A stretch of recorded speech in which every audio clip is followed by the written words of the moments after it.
Depois ele conta. Tá gravando? Gravando, né? Fica sempre de olho aí pelo isso.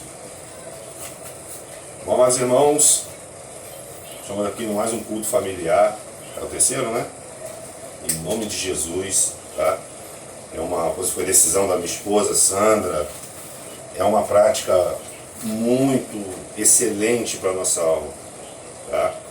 O culto no lar, o culto a Deus, tá?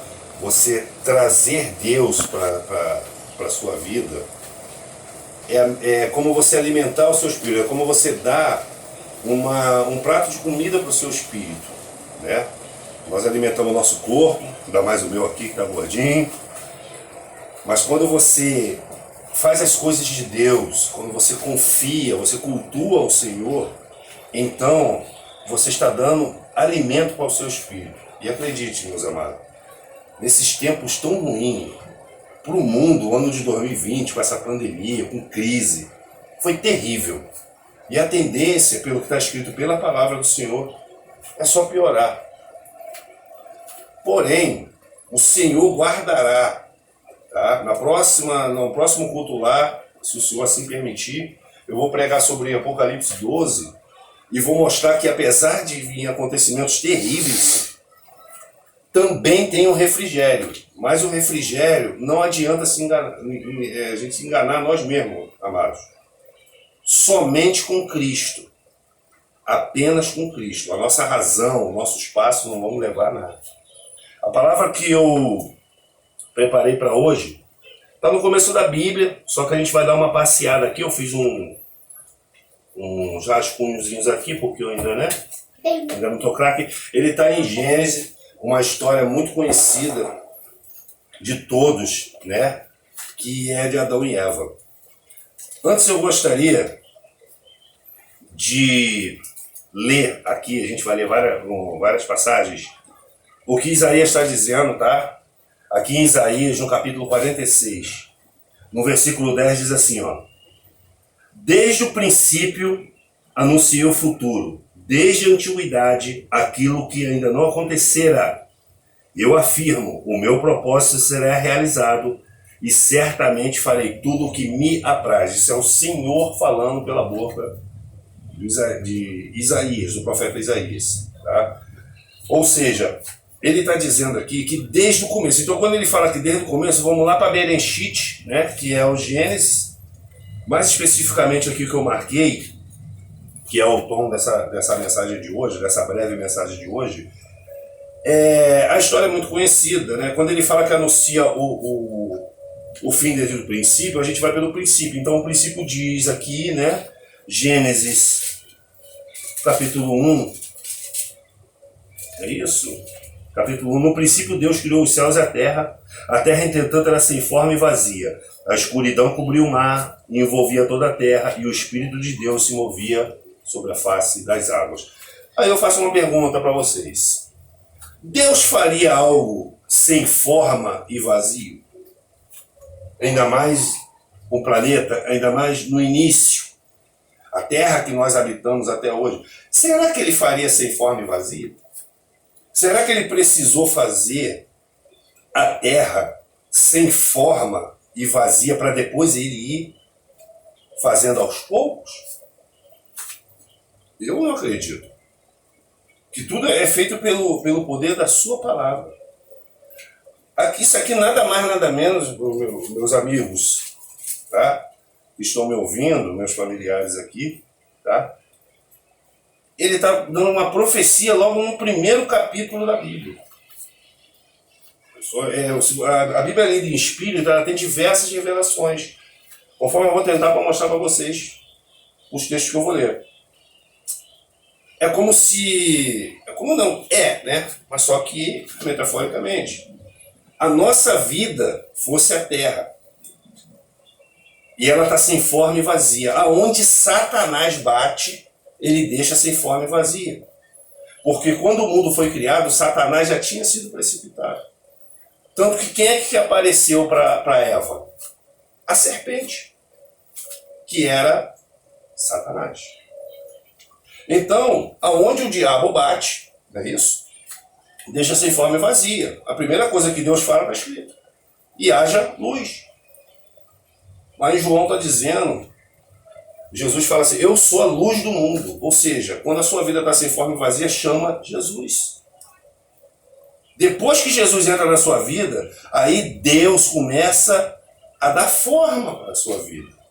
Separação de água salgada da água doce, porção de terra molhada. Vocês estão entendendo? Mas não é isso que eu queria me ater.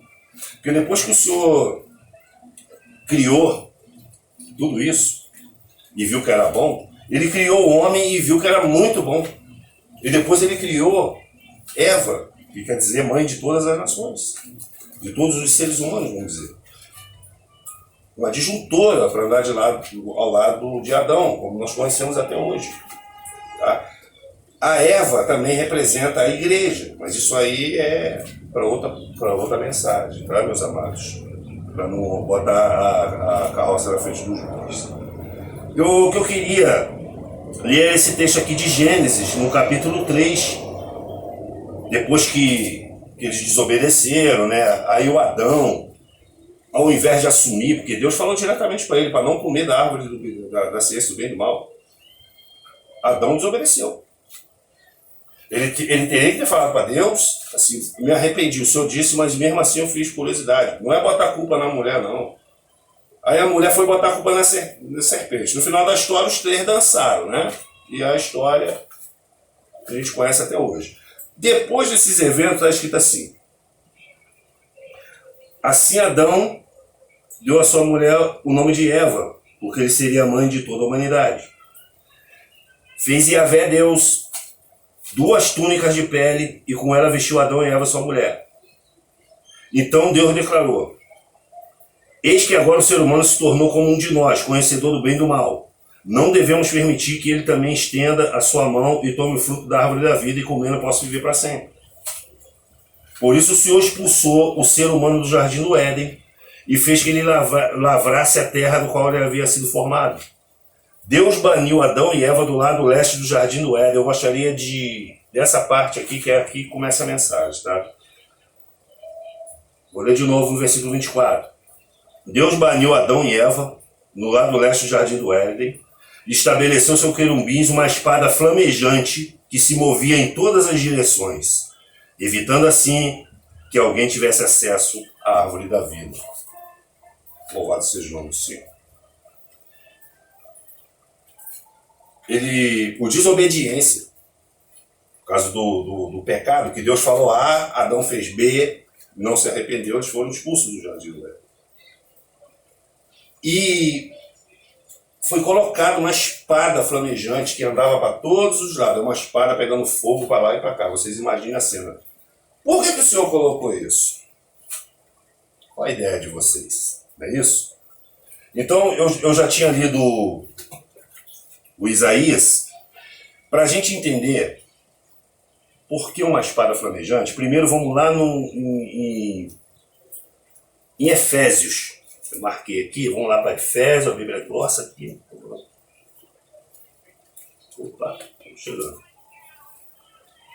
Quando Paulo escreve aos Efésios, ele está dizendo aqui, no capítulo 6, tá? No versículo 3, ele diz assim, por esse motivo, vesti todas as armaduras de Deus, a fim de que possais resistir firmemente o dia mau. E havendo batalhado até o final, permanecereis inabaláveis sem retroceder. Estai, portanto, firmes, trazendo em volta da cintura a verdade e vestindo a couraça da justiça. Paulo está fazendo um paralelo aqui de uma armadura de um guerreiro, não é isso? Que nós guerreamos contra as trevas, com as armaduras mesmo que eles usavam, mais nessa época aqui, os romanos, os centuriões. Calçando os vossos pés com a proteção do Evangelho de Deus, embraçando sempre o escudo da fé, ao qual poderia apagar todas as setas inflamadas do maligno. E o versículo 17. Usar igualmente o capacete da salvação e a espada do Espírito, que é a palavra de Deus. Isso aqui. A Bíblia chama a palavra de Deus como espada. Tem uma parte da Bíblia que diz que ela é apta, não é isso? Para discernir, né? Ela penetra juntas e medulas. Então, a palavra de Deus é chamada de espada. Então, nós identificou aqui o que Deus colocou ali no Jardim do Éden, depois que expulsou Adão e Eva. Primeiro, uma espada. Mas por que ela estava pegando fogo? Vamos agora lá para Atos dos Apóstolos, rapidamente, tá? A Bíblia é muito interessante. No capítulo 2 de Atos dos Apóstolos, a partir do versículo 3, está dizendo assim. Vamos ler logo no versículo 1 do capítulo 2. E ao completar-se o dia de Pentecostes, estavam todos reunidos num só lugar. De repente veio do céu um barulho, semelhante a um vento soprando muito forte. E esse som tomou conta de toda a casa onde estava sentado. Então todos viram distribuído entre eles línguas de fogo, e pousou sobre cada um deles. E todas as pessoas ali reunidas ficaram cheias do Espírito Santo e começaram a falar em outras línguas, de acordo com o poder que o próprio Espírito lhe concedia que falasse. Eles estavam, depois que Jesus foi assunto aos céus, né, ali Pedro, né, que escolheu ali o outro discípulo, que ficou no lugar de Judas Iscariote, que foi Matias, eles estavam unânimes em oração, num dia de Pentecostes, até que veio labaredas de fogo, o Espírito desceu ele como fogo. Então nós já descobrimos o fogo. O que o Senhor está querendo mostrar para nós nessa passagem de Gênesis, que ele expulsou Adão e Eva por desobediência pelo pecado e deixou uma espada flamejante. Ele deixou o caminho de volta. O nosso lar, amados irmãos, não é nessa terra. Não é nesse mundo dominado por Satanás. Não é.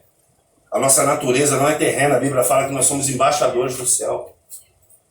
Nós não somos dessa terra. Estamos nessa terra.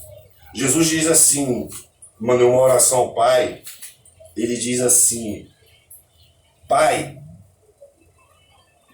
tu me deste a palavra, né? E eu oro por esses. Porque assim como eu não sou desse mundo, eles também não são. Ou seja, o reino do Senhor, o reino, nosso reino cristão, no sacrifício de Jesus, é no céu. Então nós estamos aqui de passagem, amado. A gente tem que parar de ficar pensando só nessa terra. Nós estamos aqui de passagem. Vocês estão me entendendo? Então, a nossa habitação aqui não é no céu, é no céu. Então o Senhor deu o caminho de volta. É isso que ele está mostrando aqui. Porque nós vamos, depois que nós morremos, depois que nós fomos julgados, né, está lá escrito no Apocalipse 20, 22, depois do grande trono branco, aqueles que permanecerem fiel a Cristo, escutar, né, a bendita frase que eu quero escutar, que eu busco escutar, vinde bendito do meu Pai e possui o que é teu por herança. Nós vamos de novo para o paraíso, amigo. A gente vai voltar para o lugar que nos está reservado. Que quando Deus nos criou, Ele não criou para perdição, Ele não criou para maldição, mas Ele deu a nossa capacidade de escolha, Ele não se mete. Em Deuteronômio 30, ele chama os céus e a terra como testemunho. E ele diz assim, eu coloco dois caminhos, o caminho de morte e o caminho de vida. Ele não manda você escolher a vida, ele te dá um conselho. Escolhe, pois, a vida, para que vive tu e a tua semente. Então ele deixou o caminho de volta.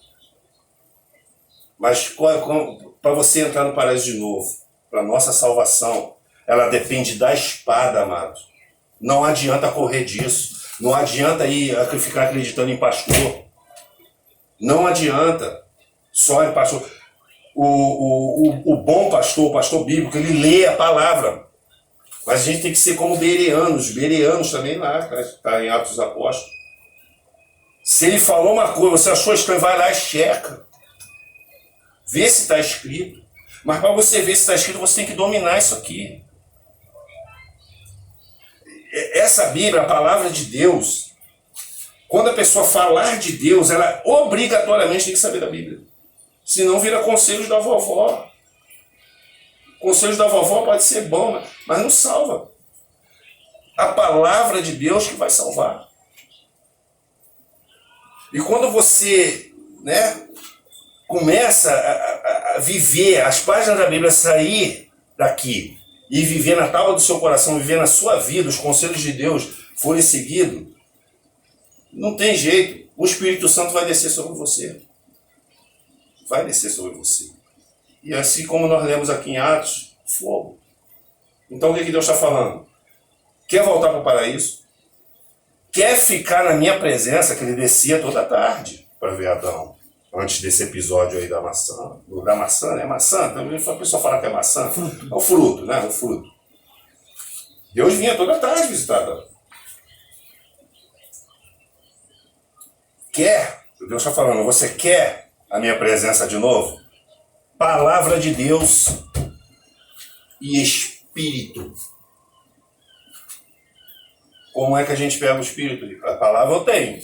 Todos nós temos. Essa palavra, a Bíblia, ela fechada, ela é só um livro. Ela na estante, aberta no Salmo 51, ela é só um livro, igual os outros. Do Sidney Sheldon, do Marcos Rey. Não é isso? Ela é só um livro. Mas os ensinamentos dela, quando você, mesmo que você não entenda, leia. Eu costumo dar um conselho, comece pelo Evangelho de João, vai até Apocalipse, volta para Mateus, leia até Apocalipse de novo, aí você pode... É um conselho que eu dou. Porque o Evangelho de João, ele já vai dizer sobre Jesus, e o Jesus está em toda a Bíblia. Inclusive esse texto que nós lemos no capítulo 1. O Espírito de Deus pairava sobre a face das águas. Já era Jesus desde o começo. Então fizeram de tudo para destruir isso aqui. 66 homens escreveram isso aqui, fora os tradutores, pessoas que dedicaram a vida, perseguição, racionalismo, que fizeram pilha de Bíblia, né, de Robespierre, no século XVIII, XVII, eles faziam pilha de Bíblia porque eles estavam querendo botar na cabeça que a Bíblia, que era a mãe de todas as guerras, que estava dizimando os seres humanos. Então, eles queriam acabar, mas isso aí era só um ataque de Satanás.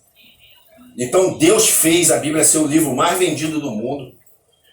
Deus fez a Bíblia ser o único livro que pode ser lido por um analfabeto ou um semi-analfabeto, pode acreditar. Porque ela é a palavra de Deus, ele deixou. Então, Ricardo, eu tenho a Bíblia. Todos nós temos uma Bíblia. Se você não tem ela física, se ela está empoeirada, está rasgada, tem um aplicativo de celular, tem Bíblia, tem 10 aplicativos de Bíblia. Não tem desculpa. Então, temos a Bíblia. E o Espírito, com bastante oração. Essa palavra que eu queria deixar para vocês nesse culto do lar, tá bom? Para estimular você a ler. Amados irmãos, eu já li mais de 2.000 livros na minha vida. Eu sou viciado em leitura. Mas a Bíblia, toda ela, o Velho Testamento, de longe, mas de longe, ele é o melhor livro que eu já li na minha vida. Ela não se contradiz em nenhum momento. Ela é toda interligada. Você pode ver que para dar base na mensagem de hoje, eu comecei com Gênesis, eu fui em Isaías, eu fui em Atos, eu fui em Efésios. Ela está toda interligada. Ela tem muitas revelações. E ela vai ser bênção para a sua vida. Quanto mais você se chegar nisso, quanto mais você se achegar nesse livro, e você ler, crendo, Senhor, me faz entender, Senhor, me faz entender. Mais o Espírito vai sendo derramado, menos vontade de pecar você tem, e o Senhor vai começar muito em breve a operar sobrenaturais na sua vida, que vai ser importantíssimos, amados, com as mazelas que estão para vir. Coisas terríveis estão para vir aí, 2021 já, ano que vem, 2023, terríveis. E só apenas com o Senhor do nosso lado, através da nossa palavra, a palavra dele nas nossas vidas, que nós vamos poder suportar. Que Deus nos abençoe por essa palavra, em nome de Jesus. Amém. Amém.